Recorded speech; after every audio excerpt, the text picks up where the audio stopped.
حضرت صدیق اکبر رضی اللہ تعالیٰ عنہ امیر المومنین ہے. بادشاہوں کے بڑے بات ہوتی ہے. ہمارے ملک میں ایسے بھی بادشاہ گزرے ہیں کہ جو سفر پہ جاتے تھے تو خانسامے بھی لے جاتے تھے, باورچیوں کو بھی لے کے جاتے تھے کہ کھانا میری مرضی کا ہونا چاہیے. حضرت ابوبکر صدیق نے پانی مانگا, امیر المومنین, تو صحابہ نے نہ شہد ملا پانی پیش کیا. کوئی اتنی لمبی بات تو نہیں, لیکن صدیق اکبر رو ہی پڑے, اور اتنا روئے کہ ہجکیاں بن گئیں. لوگ کہتے ہیں پتہ نہیں تھا کس بات پہ رو رہے ہیں, پر ہم بھی رو پڑے. حضور آپ کیوں روتے ہیں؟ تو آپ فرمانے لگے یار مجھے آسانیوں میں مبتلا کرنے لگے ہو, مجھے ان دنیا کی لذات میں الجھانے لگے ہو. میں حضور کی بارگاہ میں بیٹھا تھا, اللہ کے رسول فرما رہے تھے پیچھے ہٹ جا, پیچھے ہٹ جا, پیچھے ہٹ جا. میں نے پوچھا حضور آپ کس کو کہہ رہے ہیں؟ تو حضور فرمانے لگے دنیا میرے پاس آئی تھی, وہ قریب کرنا چاہتی تھی مجھے, تو میں نے اسے کہا پیچھے ہٹ جا, میرے نیڑے نہ آنا, دور ہٹ جا. تو ہٹ تو گئی ہے, پر جاتی دفعہ کہہ گئی ہے سونیا آپ تو بچ گئے ہیں, پر آپ کے بعد والے کیسے بچیں گے؟ تو مجھے سینے سے لگا لے, گلے سے لگا لے. مقصد اپنا سمجھیں, اعمال کا حسن پیدا کریں. اگر انسان کا مقصود مال کمانا ہے تو اگر مال مل گیا تو اس کے بعد پھر کیا کرے گا؟ کسی نے طے کر لیا تھا کہ بہت بڑی گاڑی اور بہت بڑا بنگلہ مجھے چاہیے, تو وہ بنگلہ اسے مل گیا, گاڑی آ گئی. اب تو مقاصد چونکہ طے نہیں ہوتے, تو جو چیز انسان چھوٹا سا مقصد طے کرتا ہے وہ اسے حاصل ہو جاتا ہے. میں نے ملک سے باہر جانا ہے, گھر سیٹ کرنا ہے, ساتھ والا پلاٹ لینا ہے, ہو گیا سارا کچھ. تو اب وہ پھر انسان بے چین ہو جاتا ہے, پریشان رہتا ہے, کہتا ہے سمجھ نہیں آتی مطلب مقصود کیا ہے. اللہ تبارک و تعالیٰ نے تو ایک تنکا بے مقصد پیدا نہیں کیا, تو اتنا سونا انسان کیسے بے مقصد پیدا کرتا؟ تو رب کریم نے ہمیں بتایا کہ مقصد تو تمہارا ہے. مقصد ہے الذی خلق الموت والحیات لیبلوکم ایکم احسن عملا. اس نے موت اور حیات اس لیے پیدا کی ہے تاکہ پتہ چلے تم میں اچھے عمل کون کرتا ہے, تم کس قدر زیادہ اپنے رب کی عبادت کرتے ہو, کس قدر زیادہ حسن اخلاق کا مظاہرہ کرتے ہو, کس قدر زیادہ لوگوں کی خدمت کرتے ہو, کس قدر زیادہ تم دین کی تبلیغ میں, اشاعت میں, ابلاغ میں, ترویج میں کردار ادا کرتے ہو. با مقصد تمہیں بنایا, با مقصد. اچھا ترین عمل تم میں سے کون کرتا ہے؟ اس لیے موت اور حیات پیدا کی تھی کہ تم نے ستھرے سے ستھرے اعمال, بہتر سے بہتر کردار, اعلیٰ سے اعلیٰ تمہارا انداز زندگی. دیکھیں ہم نے لوگوں کے ساتھ مل کے رہنا ہوتا ہے, بہت ساری چیزیں ایسی ہوتی ہیں کہ جو تکلیف کا سامان بنتی ہیں. اب انہی لوگوں کے ساتھ اللہ نے ہمیں مل کے رہنے کا حکم دیا, ان کے حقوق ادا کرنے کا حکم دیا, تو ساتھ ساتھ نہ درگزر کا بھی کہا, معافی کا بھی کہا.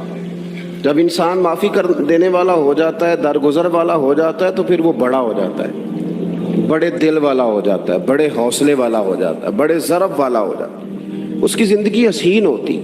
تو یہاں آئے تھے کچھ کام کرنے, وہ جو ہم نے مقصود بنائے تھے نا, مطلب اچھے کپڑے, اچھی دنیا داری, اچھی گاڑی, اچھا موبائل سیٹ, وہ چونکہ مقصود نہیں تھا تو ان چیزوں کے حصول کے باوجود بھی لوگ پریشان ہیں. مقصود یہ تھا کہ بہترین عمل, سونا عمل, اعلیٰ ترین عمل.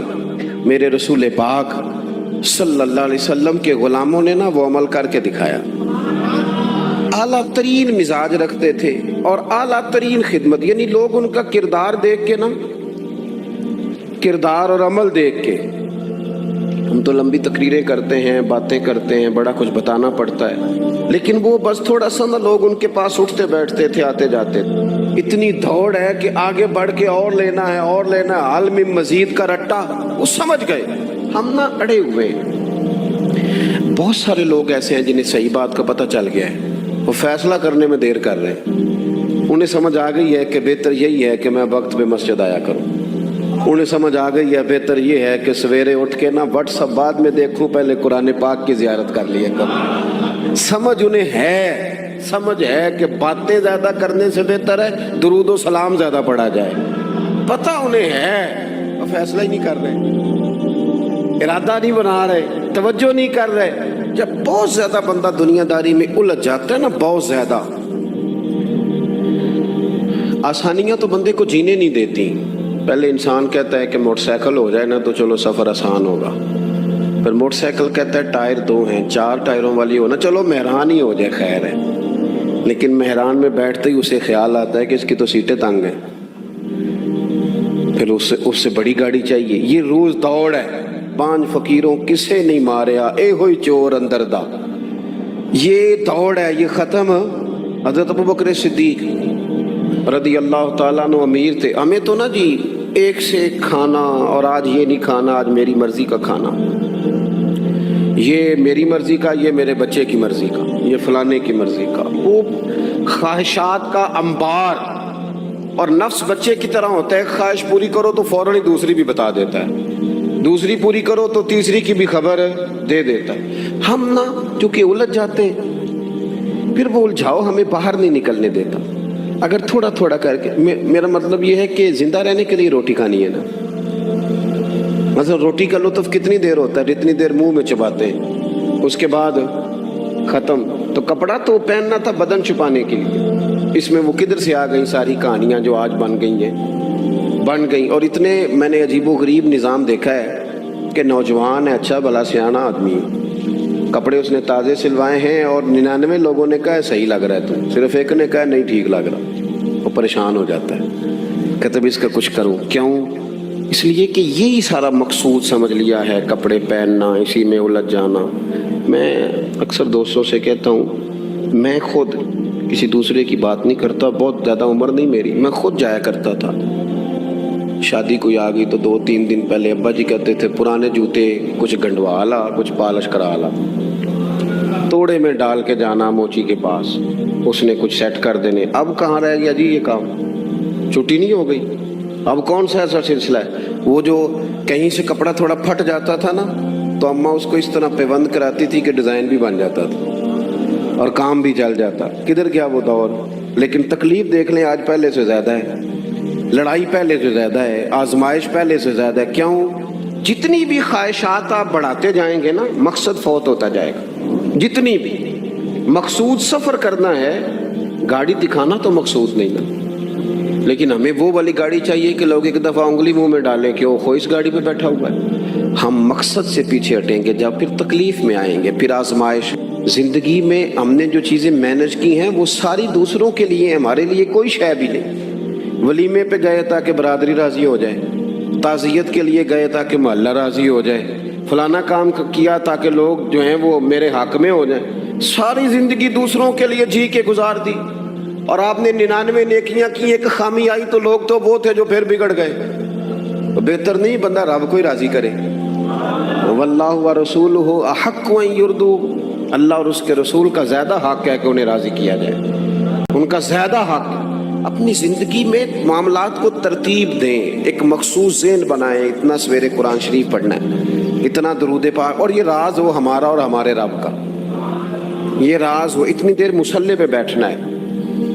میرے ایک دوست ہیں ڈاکٹر صاحب، میں بیٹھا تھا تو وہ ایک شخص کو کہہ رہے تھے تیرے دل میں کچھ باتیں ہیں، نکال دے تاکہ تیری ٹینشن ریلیز ہو جائے، تیری صحت ٹھیک ہو جائے گی. تو بندہ کہہ رہا تھا اچھا ٹھیک ہے ڈاکٹر صاحب. تو میں نے کہا کہ اگر آپ اجازت دیں تو ایک بات میں بھی کر لوں. انہوں نے کہا آپ بھی کر لیں. تو میں نے کہا ڈاکٹر صاحب کچھ دکھ بڑے ذاتی اور نجی ہوتے ہیں، بندہ کسی کے سامنے کہہ ہی نہیں سکتا، بڑے ذاتی قسم کے ہوتے ہیں. وہ آپ کسی کے سامنے اتنا مرضی کوئی قریبی ہو، وہ بندے کی اپنی اندر کی کچھ ایسی تکلیفیں ہوتی ہیں اندر کی. آزم گنڈاں دے وچ گنڈاں 10 کیڑی کھولا، بڑے مسئلے ہوتے ہیں، آپ کیسے بیان کر سکتے ہیں؟ سوال ہی نہیں پیدا ہوتا. تو کہنے لگا پیر صاحب حال تو ہوگا نا. میں نے کہا بالکل ہے. ہمیں ہمارے دین نے دعا سکھائی ہے، جو کسی سے نہیں کہہ سکتے وہ اپنے رب سے کہہ دو. اللہ کے حضور عرض کر دو، کشکول طلب دراز کر کے کہہ دو مالک یہاں پریشان ہوں. وہ بڑا کریم ہے، عطا بھی کرے گا اور پردہ پوشی بھی فرمائے گا. اپنے اللہ کے ساتھ اپنا تعلق مضبوط کریں. اپنی زندگی میں حسن اعمال کا پیدا کریں، اعمال کا، کہانیوں کا نہیں، باتوں کا نہیں، تصویروں کا نہیں، نئی سے نئی پکچر کا نہیں، اعمال کا. اور خوبصورت ترین طریقہ ہو. دیکھیں نا, مشکل سے بھی تو نماز پڑھنی ہے نا. سویرے ابا بڑے غصے میں تھے تو پھر مجھے اٹھنا ہی پڑا, تو اس طرح بھی تو پڑھنی ہے. تو اگر بندہ ذوق سے اٹھے اور ذرا سونا کر کے وضو کرے اور ذرا صحیح کر کے مصلی بچھائے اور سجدہ کرے تو ذرا ذوق سے کرے. مجھے سوز دے, مجھے ساز دے, مجھے نیم شب کا نیاز دے, دم سجدہ خود کو میں توڑ دوں, مجھے ایسا ذوق نماز دے. اس ذوق کے ساتھ آگے بڑھے. مقاصد جب بندہ سمجھ جاتا ہے نا, مقاصد, پھر اس کے لیے آسانی ہوتی ہے. میں نے عرض کیا تھا زیادہ باتیں نہیں کرنی, مقصود تو ایک پیغام دینا ہے. اب ہم نے جانے والوں کے لیے کیا کرنا ہے؟ ایک تو یہ کہ اپنا مقصد ٹھیک کرنا ہے کہ جو رخصت ہو گئے اپنے بزرگوں کو نا یاد رکھیں. اصل کام ہے ان کو بول کے بتائیے. سال کے بعد ختم, بڑی اچھی بات ہے. سسماہی, ششماہی, سیماہی سب ٹھیک ہے, ان کو یاد رکھیں. حضور نہ یاد رکھتے تھے, اپنی والدہ کا ذکر کرتے تھے, اپنے والد کی بات کرتے تھے, اپنے دادا کا ذکر کرتے تھے. اپنے جانے سیدہ خدیجہ الکبریٰ رضی اللہ تعالیٰ عنہ وصال کر گئیں تو حضرت عائشہ کہتی ہیں حضور اکثر گھر میں ان کا ذکر کرتے. اپنے بزرگوں کو یاد رکھیں, ان کا ذکر کریں. ان کو نا, والد کے لیے نا والد ہونا شرط ہے, پی ایچ ڈی ہونا شرط نہیں. والد کے لیے والد ہونا شرط ہے, مفتی ہونا شرط. والد ان پڑھ بھی ہو تو بچے کو سمجھانے کا سلیقہ سے اللہ اسے عطا کاری دیتا ہے. ماں بالکل ان پڑھ بھی ہو تو بچوں کو سمجھانے کا طریقہ اللہ اسے, ان سے سیکھیں, ان سے سیکھیں. میرے والدہ اور والدہ دونوں اپنا نام نہیں لکھ سکتے تھے, تو میں اپنے دوستوں سے کہتا ہوں مجھے کبھی موقع ملے تو میں کئی جلدوں میں کتاب لکھ سکتا ہوں اپنے ماں باپ. اس لیے کہ وہ جو ہمیں سکھا گئے, جو بتا گئے, وہ انہی کا خاصہ تھا. تو اپنے ایک تو جانے والوں کو یاد رکھیں. دوسرا, ان کے لیے دعا کریں تو درد سے کریں, سونی کر کے کریں, صحیح کر کے کریں, اکیلے بیٹھ کے کریں. دعا کا سب سے زیادہ تعلق آپ کے دل کی آواز کے ساتھ ہوتا ہے. اور جس طرز میں حضور نے ہمیں حدیث سکھائی ہے نا, اس رنگ میں کبھی آپ حدیث کو سیکھیں, سمجھے نا. حضور فرماتے ہیں جس طرح دریا میں ڈوبنے والا سہارا تلاش کرتا, دریا میں اسے کتنی کو جلدی ہوتی ہے, غوطے لگ رہے ہوتے ہیں.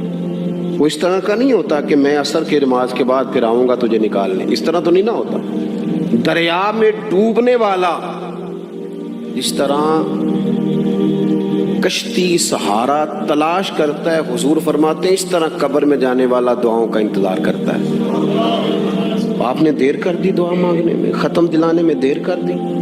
خود صبح و شام ہمہ وقت دعا. ابھی آپ آیتیں سن رہے تھے سورہ ابراہیم کی, اللہ نے نماز میں رکھ دی ربنا اغفر لی وَلِوَالِدَيَّ وَلِلْمُؤْمِنِينَ يَوْمَ يَقُومُ الْحِسَابُ.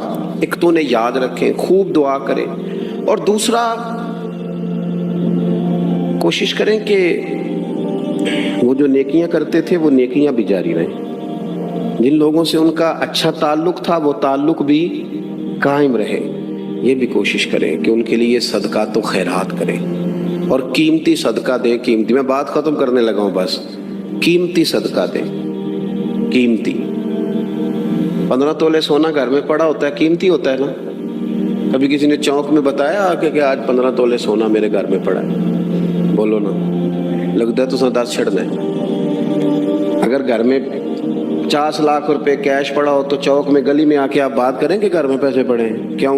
کہ وہ قیمتی ہیں, کوئی لے نہ لے.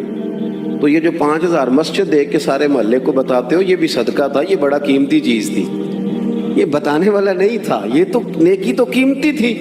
قیمتی چیز جو ہوتی ہے وہ تو چھپائی جاتی ہے کہ بتائی جاتی ہے.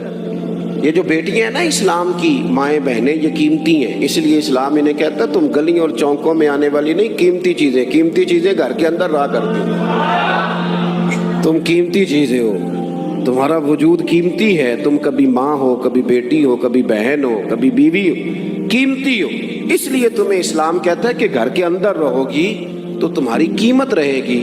کچھ چیزیں ایسی ہیں جو چوکوں میں گلیوں میں پھیل جائے تو ان کی قیمت نہیں رہتی. اس لیے تمہیں کہا جاتا ہے کہ گھر میں رہو. یہ جو تمہیں چوکوں میں لاتے ہیں یہ تمہیں بے وقت کرنا چاہتے ہیں, بے قیمت کرنا چاہتے ہیں. انسان تھوڑی دیر کے لیے, اگر تھوڑی دیر کے لیے غور کرے تو بڑے بڑے جانور انسان سے بڑے طاقتور ہیں, لیکن اللہ نے ان کی نکیل انسان کے ہاتھ میں تھما دی۔ اتنا بڑا جہاز ہے، ٹنوں وزن لے کے چل رہا ہے، انسان کے بس کی بات نہیں کہ وہ کئی لوگ لگ کے بھی اس کو اٹھا سکیں، لیکن اللہ نے اس کے قبضہ و اختیار میں کر دیا ہے۔ فرمایا هو الذی خلق لکم ما فی الارض جمیعا، زمین میں جو کچھ ہے سارا تیرے لیے بنایا ہے، آسمان میں جو ہے سارا تیرے لیے بنایا ہے۔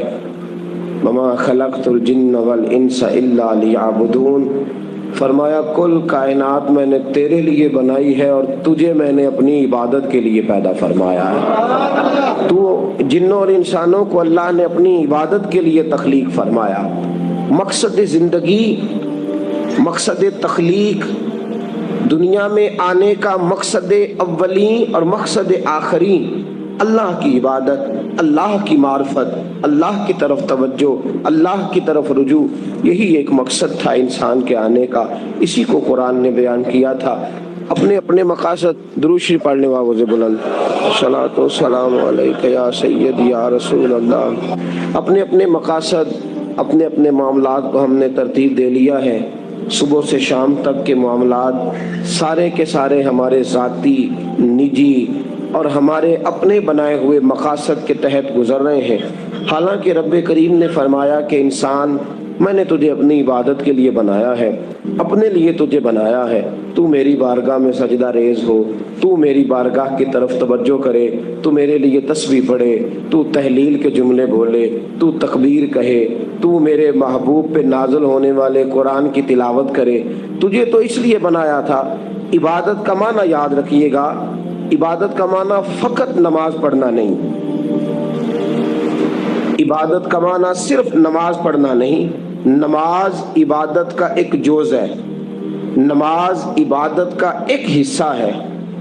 عبادت نماز پڑھنے کا نام نہیں، عبادت روزہ رکھنے کا نام نہیں، عبادت صرف اور صرف حج کرنے کا نام نہیں، فقط ذکر فکر کرنا عبادت نہیں، بلکہ اللہ کا حکم ماننے کا نام عبادت ہے۔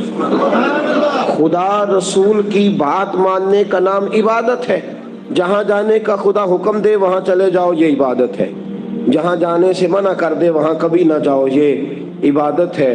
اگر نماز پڑھنے کا نام ہی عبادت ہوتا تو پھر فجر کی فجر کے وقت کیوں پڑھنی پڑتی، پھر ظہر میں ہی کیوں فرض ہوتی، پھر عصر کا وقت مغرب میں جا کے کیوں نہ شروع کیا جاتا، پھر انسان کی مرضی تھی جب پڑھ لیتا۔ فرمایا نہیں، عبادت میری ہے، اصل میری اطاعت ہے۔ میں جب کہوں کہ یہ فجر کا وقت ہے تو تجھے فجر مان کے پڑھنا، جب کہوں ظہر کا وقت ہے تو ظہر مان کے۔ ہم نے عبادت کو مخصوص کر دیا، مسجد میں چلے جانا، نفل پڑھ لینا، کچھ دیر قرآن شریف پڑھ لینا، کچھ دیر اللہ کی عبادت کر لینا، کچھ دیر ذکر اذکار کر لینا، اس کا نام عبادت ہے۔ اور باہر نکل کے بے شک جھوٹ بولے، باہر نکل کے بے شک غیبت کرے، باہر نکلے اور کم تولے، باہر نکلے اور اپنی من مرضی کرے، تو یہ عبادت نہیں۔ اس لیے کہ ہم اس خدا کے ماننے والے ہیں جو صرف مسجد میں نہیں ہوتا بلکہ جلوہ تیری ذات کا کو بکو ہے، میں جدھر دیکھتا ہوں ادھر تو ہی تو ہے۔ ہمارا خدا صرف مسجد میں نہیں ہے، اللہ ہر جگہ ہے۔ جے میں تینوں اندر جانا پھر مقید جانا، جے میں تینوں باہر سمجھا اندر کون سمانا، اندر بھی تویں باہر بھی تویں وچ بلا کون نمانا۔ اصل بات یہ ہے کہ جب خدا ہر جگہ ہے تو اللہ تبارک و تعالیٰ کا حکم ہر جگہ ماننا ہے، ہر جگہ اطاعت کرنی ہے، ہر لحاظ سے۔ رب کی بات ماننے کا نام عبادت ہے، اللہ کی، اس کے رسول الپاک صلی اللہ علیہ وسلم کی بات ماننے کا نام، توجہ ہے آپ کی میری بات پہ؟ عبادت کا مفہوم سمجھیے گا، عبادت کا مفہوم سمجھیے گا۔